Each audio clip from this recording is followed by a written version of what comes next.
नमस्कार, मैं हूं प्रशांत और आप देख रहे हैं एबीपी गंगा।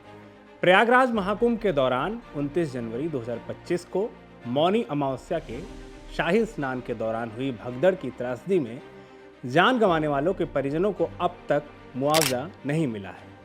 अब महाकुंभ भगदड़ मामले में मुआवजे में देरी को लेकर इलाहाबाद हाईकोर्ट ने उत्तर प्रदेश सरकार को कड़ी फटकार लगाई है। न्यायालय की अवकाश पीठ ने सरकार के रवैये को अस्थिर और नागरिकों की पीड़ा के प्रति उदासीन करार दिया है। न्यायमूर्ति सौमित्र दयाल सिंह और न्यायमूर्ति संदीप सिंह जैन की खंडपीठ ने उदय प्रताप सिंह की याचिका पर सुनवाई करते हुए ये सख्त टिप्पणी की है। उदय प्रताप सिंह की पत्नी 52 साल की सुनैना देवी की महाकुंभ भगदड़ के दौरान काफी गंभीर चोट आ जाने से मौत हो गई थी। सबसे बड़ी बात तो ये हुई कि ना तो शव का पोस्टमार्टम हुआ और ना ही उनके परिवार वालों को प्रशासन की तरफ से कोई जानकारी दी गई और मृतक को किस हालत में अस्पताल लाया गया ये तक नहीं बताया गया। अदालत ने इस गंभीर चूक को मानते हुए सरकारी संस्थाओं की कार्यप्रणाली पर भी सवाल उठाए हैं। पीठ ने यह स्पष्ट किया कि जब सरकार ने मुआवजे की घोषणा कर दी थी तो उसका गरिमापूर्ण वितरण राज्य का पारंपरिक कर्तव्य बन जाता है। न्यायालय ने कहा कि नागरिकों की कोई गलती नहीं थी और ऐसी त्रासदियों में राज्य का ये कर्तव्य है कि वो पीड़ित परिवारों की देखभाल और सहायता सुनिश्चित करे। कोर्ट ने मामले में चिकित्सा संस्थानों, जिला प्रशासन और अन्य संबंधित अधिकारियों को पक्षकार बनाते हुए निर्देश दिया कि वो एक हलफनामा दाखिल करें। 29 जनवरी में जो भी भगदड़ के दौरान सभी शवों और मरीजों की तिथि अनुसार जानकारी शामिल होनी चाहिए।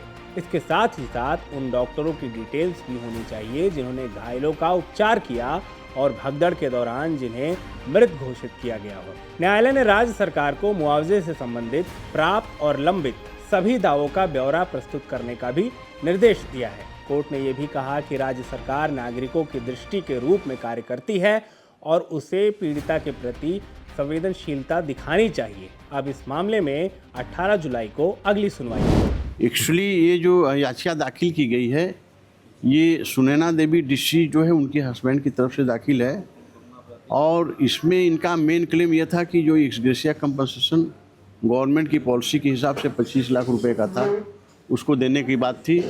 इस आधार पे कि जो है कि 29/1/2025 की ये घटना है और ये 29/1/2025 को मरी हैं और तमाम एफर्ट्स के बावजूद जो है ये यहाँ से स्टेट गवर्नमेंट से इनको जो है ये इनका जो है ये पैसा मिला नहीं, जो कंपनसेशन मिला नहीं। इसी बात को लेकर के जो है याचिका दाखिल की गई थी।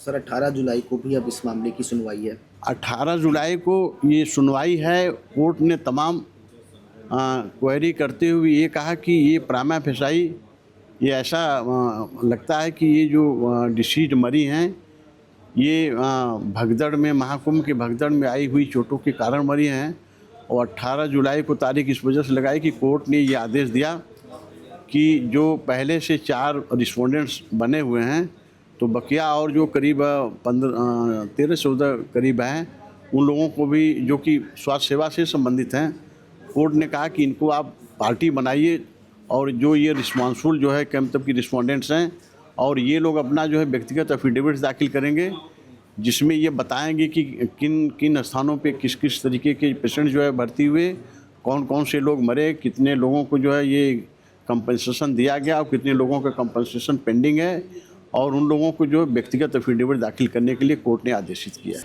बता दें कि महाकुंभ के दूसरे अमृत स्नान यानी मौनी अमावस्या पर करोड़ों श्रद्धालु प्रयागराज पहुंचे थे। इस दौरान जब श्रद्धालु संगम तट की ओर बढ़ रहे थे तभी भगदड़ हुई। इस भगदड़ में 30 लोगों की मौत की आधिकारिक पुष्टि हुई थी जबकि 90 से ज़्यादा घायल हुए थे। वहीं यूपी सरकार ने इस घटना के मृतकों के परिजनों को 25-25 लाख रुपए के मुआवजे देने का ऐलान किया था।